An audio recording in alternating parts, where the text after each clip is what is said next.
Hola, amigos. It's been a minute since we've done a podcast. Recording on there? Yeah, well, there, but this is the audio. Oh. Because my microphone's really not that good, so we're just going to use this guy. I forgot that you could do that. So, guys, I'm here with Eric Abrons. Infinite seeking on... On what? TikTok, yeah? Just TikTok? Yeah, just on TikTok. Just On TikTok? TikTok. Cool. So we're just going to be chopping it up. Haven't posted a podcast in a hot minute, but then I just be hanging out with Eric, and Eric just says some philosophical shit all the time. I'm like, yo, we just need to record this shit. So that's, you want to stand or sit? You know, I think standing's good for us, You but I think mean, standing's I good? think, like, if you really want to grab a chair at some point, you can. You know? Yeah. Better circulation, Yeah, right? yeah, that's true. I haven't really stood that like, much today. You know, I've standing been podcast. sitting a majority of the day. Standing podcast, Stand yeah. up to sitting. You know, like, good for your posture, you know? Things flow better that way. Stand up to sitting. That's what we're doing right now. Yeah. So, basically, we have no idea what we want to title this video, so we're just going to find that out later within the video. But we're going to talk about what life has been for both of us recently, because it's been very fucking wild for me. I know, and Eric just turned 22, so I know Eric's new to Miami, and it's a pretty interesting place. So I'm excited to hear Eric's deeper thoughts that he hasn't shared with me about what Miami is like, what he's learned. And just to dive into the depths of each other's minds and then put it on the internet. Essentially, what a podcast is. I mean, I told you this. Like, I've been here for like a month. It's felt like vacation. I mean, I've had a complete environment switch from cold in New York City to warm in Miami. I'm now away from all my family. I'm away from a lot of my attachments, not just like physically being near family, but you know, like the psychological like hold that being around family can have, and being in a familiar space, you know, when you're used to, you know, still walking around the streets that you walked around when you grew up, like that definitely, it can weigh you down. And, you know, when you're not, like when you're just so comfortable like that, it can be hard to push yourself to get out of your comfort zone. It doesn't just come naturally when you're in an environment like that. So elaborate on the psychological hold. Well, it's like, you know, you may not go to your parents even if you live in your hometown, but the fact that they're there, just knowing that even subconsciously, that plays a role in like how you live your life. Like, you know that you can just go see your parents, and it's like a lot of people, and I've heard different like entrepreneurs talk about this, but it's like a lot of people don't like do what they want to do, and they don't live their life because they end up, you know, staying with their family, and then over time it just gets easier and easier to stay where you are once you know, don't make that decision to go. Obviously, like, family's very valuable, though, and it's like, it's also hard because it's like you never know when something could, God forbid, happen to you know, your mom or your dad. But as difficult as it is, you can't not live your life because, you know, maybe something might happen. Like, that's what we're talking about. The fear. You know, like, yeah, like there's always risk. There's always a possibility that something might happen, you know, but it's like that's how we have to live our life. We have to live it in the uncertainty, in the unknown. So you've been here for not even a month, right? No, I've been here for a month. I got here at the end of January about. It's like a month. But like, I've been coming down and visit. I was here for New Year's, like. It's true. Yeah. You know, I've been visiting. I was back and forth for a little while, but now it's like fully on your own for a little over a month. Yeah. I mean, I love it. I mean, like, dude, it's I can't express like all of the clients that I work one-on-one with. I'm just like, yo, the most important thing that you can do right now is prioritizing getting on your own. Like, just get the fuck on your own and put some pressure on yourself. Get away from that family, because like when I was living in an apartment in Ohio, like it was like close to my mom. You know, like there was still pressure on me. It was like, yeah, I had to pay rent, but like if I didn't eat, like if I didn't have money for food, I could go home and eat. yeah. You know, like when you move out on your own, like no one's really here to like feed you and shit. So it was like, as soon as I moved here, it was scary as fuck, you know, because I didn't even come visit an apartment. Mm-hmm. You know, I visited Miami for like a weekend, and then I just kind of got a feel for what the city felt like. But I didn't visit any apartments, so I found one that had all the checkpoints, and I was like, okay, like I guess this will do the job. It's expensive. It was actually wild because I went from making like $3,000 a month to like 10 times that in one single month. And I'm not saying this to flex whatsoever. Please don't interpret it that way. It's just like it was such a fucking adjustment that I had to get used to, and it was just like, okay, I only did it 1 month before moving here. So I was like, can I replicate this every single month type shit? And I had no idea, you know, there was always that uncertainty, and it was just like, I fully bet on myself, and I got here, and like, you met Abe the other day somehow for the first time. And, awesome dude. No, he was on New Year's, right? No, he wasn't there. Oh, yeah, shit. He wasn't there. But I would talk to him like, yo, bro, like, how am I, what if I can't pay this shit? What if I can't do this? And it was that fear that taught me so much, because it's like, in this moment, both of you, me, everyone watching this is totally fine. But in the back of your head, you probably have some fear lingering there, which is fully normal. But it was just like sitting with that feeling of uncomfort and knowing that you're doing it intentionally, rather than just like, it's you don't have to be fearless, just don't let fear stop you. And I feel like that's something to always keep conscious. No, that's definitely true. And it's also like we tend to think about the future in terms of the past. And so it's like, it's hard when you tell people to like, oh, like you have to consciously like create your life now, you know, because it's like all those thoughts keep recycling themselves, because it's like a repetition. And you know, it's the familiar past, it's the known past, like, and that also gives you like a sense of safety. And that's literally one of our basic needs as human beings, is safety. So that's why we sit and we think about the past, because it's known, it's comfortable. That's where we somewhat get our identity from. You know, if you ask them who they are, they're going to tell you what they've done, who they've been, how people have known them. It's not like who you are in this moment. And so that's why people have a difficult time like grasping, like you have to step into the uncomfortable, uncertain now, and it's almost like you have to implement new thoughts, new ideas, and strip yourself away from everything that you think you've been. And that's why, like, for me at least, I feel like being self-aware and being an observer is like one of the greatest things you can do, because then you can just let those thoughts come in, and it's like you don't have to take ownership over all your thoughts.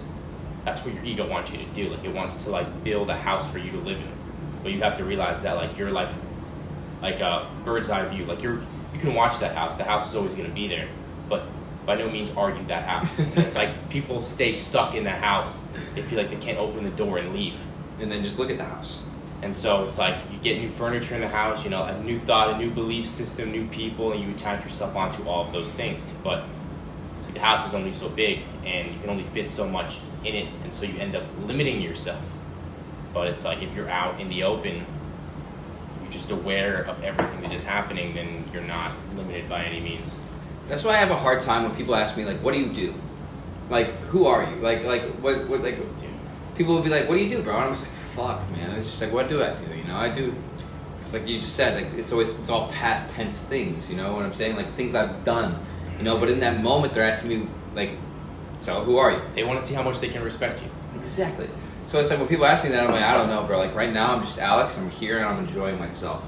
Like, I have all these, everyone has all these different alter egos where they can, like, flip a switch. Yeah. And, like, turn that on. Like, the side of me that the internet sees is just an alter ego, you know? The side of me that you saw on the boat the other day was just an alter ego, you know? Well, it's like, there's only so much that you can present to the camera. It's like, exactly, yeah. At all times, we're deciding, you know, like, we decide right now we're going to film this.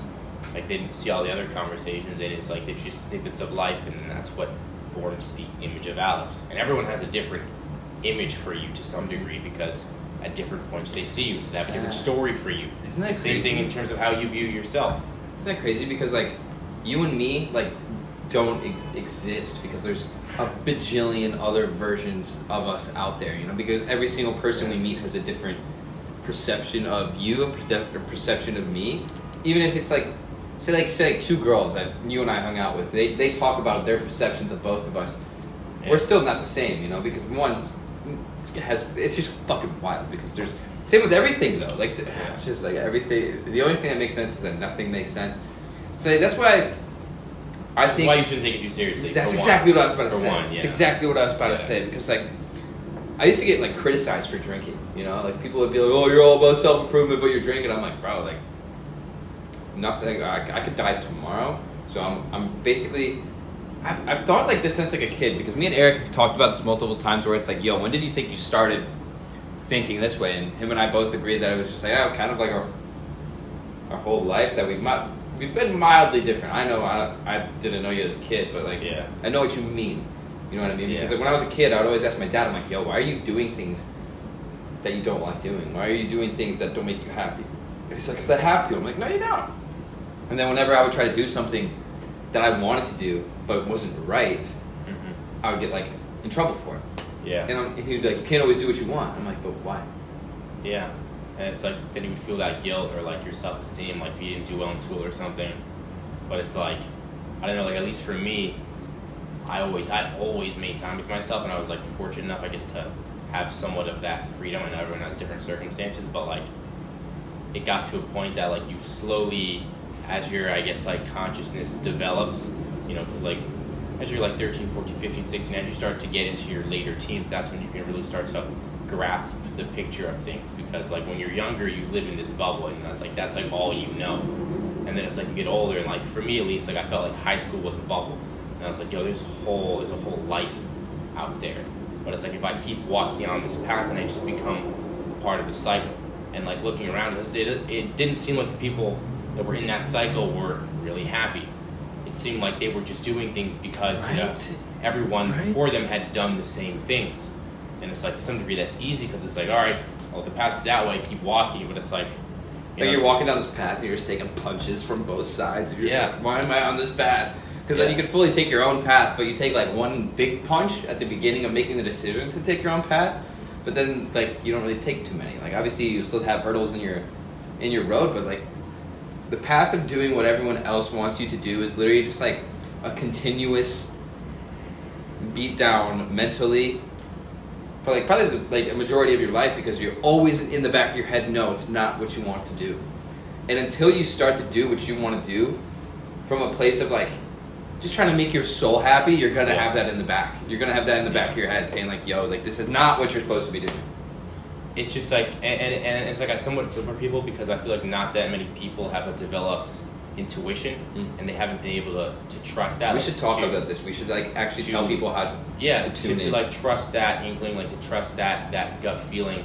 And it's like, I think there is somewhat of like a nature nurture part to it. Like I feel like some people may from a younger age, and I don't know if this necessarily has to do with introverted, extroverted, but like I always had time with myself. Like that voice was always there, and I knew I could always trust it. That didn't mean that I wouldn't get upset if I did something that I felt was intuitive, you know, like spend more time, you know, playing basketball outside of school and doing things that I was passionate about, because I've always believed that if I continue to do things that are passionate, it would lead me to where I am now, and it has. But that would lead to, for example, not spending as much time on my schoolwork, and I'm told, hey, you got to do well in school so you can go to a good college, so that you can, you know, get a good job and have a good life and do all these things. But I knew that I couldn't fully put myself into it because my inner, like, deep down self just knew it was off. So would you say there's like a sacrifice needed? You could call it a sacrifice, or you could call it an investment. Ooh. You know? Ooh. Because it's like I didn't feel like I was giving things up. I felt like I was investing in being my authentic self.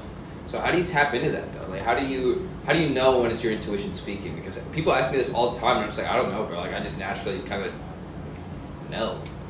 You know, yeah. I mean, like it's hard to like discern exactly like how you can know. It's not like you can do like a step 1, step 2, step 3. But it's like I think to some degree you have to spend time with themselves, because there's certain thoughts that you can trace back to certain people. Like where does this belief come? And it's like if you can trace it back to a specific thing, then it's probably not your intuition, because one of the reasons why your intuition is so miraculous and just this like amazing thing is because it almost like comes out of thin air. And it's like infinite. Exactly, you know, like you can trace back certain thoughts, and beliefs, or decisions. And a way to do that is by asking yourself, where did this thought come from? Where did this belief come from? And then like you can tie it to a person, and then tie it to another person, and you'll be like, okay, so this isn't me thinking that. And I was talking about this today on TikTok, that like 95% of our day is subconscious. Yeah. 95. Yeah. 95. I like to think I've gotten to like 91, you know, something like. I like to think that, because I'm just like, I was also saying, like 95% of your day you spend thinking. So if you're thinking all the time, how can you make it productive? So I'm always trying to be mindful of what I'm allowing myself to spend my time thinking about, Because if you're spending your time thinking about girls or guys, whatever gender you are, whatever, what's the ROI on that time invested thinking about that thing? You know, so it's like super important to be mindful about what you're allowing yourself to entertain, because like if you don't catch yourself tripping, you're just gonna fall down a slippery slope, and then you'll waste 30 minutes and be like, wow, I just wasn't thinking there. Yeah. Well, it's like some degree, like we have like these systems of thought, and it's like they help us. It's like because we can only use so much time thinking about what we're doing now, so it's like we have to have some. We feel like we have to have some things on autopilot because it's like that's how we live our life. You know, like you just wake up and you do certain things. It's like those are like the habits, but for most people, their habits are formed without them having to say it. Like they're not consciously doing it. Kind of like you putting your pants on one leg at a time. You know. Yeah. Like that's a habit that you didn't really have a choice to do. Like someone told you that was how you do it, and now you do it that way. And then that habit becomes a part of your identity. And some people feel a little bit helpless in their habits, and then they'll just say like, you know, this is who I am. You know, I've always done things this way, because it's like we are what we repeat. You know. Yeah, and it's so important not to identify yourself as like anything or with anything. Yeah. Because like I had a friend who recently called me, and he was like, "Yo, I have this blank," you know, like some sort of mental disease. I don't know what to call it. And I was like, bro, I think it's super important that you don't like identify with that, and you don't just say that you are someone with this and that you are that, you know? Like say you have anxiety, I think it's super important not to label yourself as like, yeah, I'm an anxious person, or yeah, I have anxiety. I would say like, yeah, I experience anxiety in moments, but like you are not that trait, and that trait is not you, regardless of what that depression, anxiety, whatever it is, like you are not that, you don't have that, you experience it in moments. Because that's just like, when you identify with something, it's changing your genetics, like your biology. And if you want to read more about that, read the book You Are the Placebo. It talks about the neuroscience and how thoughts change our epigenetics on there's been studies about people literally growing taller because they convince themselves that they are growing taller. Placebo, man. Yeah. So I think I'm gonna try that. Yeah, you know, maybe you'll get taller. I am getting taller. Yeah. But no, yeah, like it's like it's also when we if you're experiencing anxiety and you say like I should or shouldn't be feeling that, like that should or shouldn't just creates like uncertainty. Yeah, but also just like guilt and conflict. Yeah. It's like because you're saying that you shouldn't be feeling the way you are, but the way you're feeling is the way you're feeling, and so you don't allow it to pass through you. And so you're creating friction and resistance within yourself. And, you know, by labeling it good or bad, you don't see it for what it is. And you know that you've definitely gone through some, like, difficult times in life that have helped you, like, transform into who you are. Yeah. And it's like you can't extract a lesson from something if you're just labeling it, turning away, and then walking away. But it's like, it's always there. You can't label it. It reminds me of when we were driving You know? over the bridge the other day. When I go, Eric, what do you think of that right there? And it looks beautiful, you know? Like, I'm going to put it in a box and I'll label it, just so you guys know. And Eric just goes, it is. And I was like, yo. It's hard to not label things, but yeah, sometimes He goes, like, it is. I'm like, nice. I mean, yo, like, the most beautiful things in life is like, Inexplainable. they leave you speechless, you know? Inexplainable. So what do you think every young person, if you could go back to like 17, what are you telling that person? What am I telling that person? Yeah. I'm telling them to quiet out the outside noise. Because it's like at that early age, if all the voices outside of yourself are louder than your own voice, then that's when you get lost. And it's like at that young age, that's when we're so susceptible, we're so vulnerable, we're being, you know, conditioned, we're adopting these belief systems and ideas, and that forms our perception of the world, and then in turn that forms who we are. It's like we don't see things as they are, we see them as we are. And at that young age, we're forming that idea of who we are. And it's like the sooner that you can come back to yourself, start to trust yourself, start to be aware, spend more time with yourself, and, you know, not worry about the validation. It's like it's hard because it's like it's instinctive to want to be accepted. Everyone wants a sense of belonging, like a sense of community. You know, like you should be here. And it's somewhat realizing that you can do that from the inside out rather than the outside in.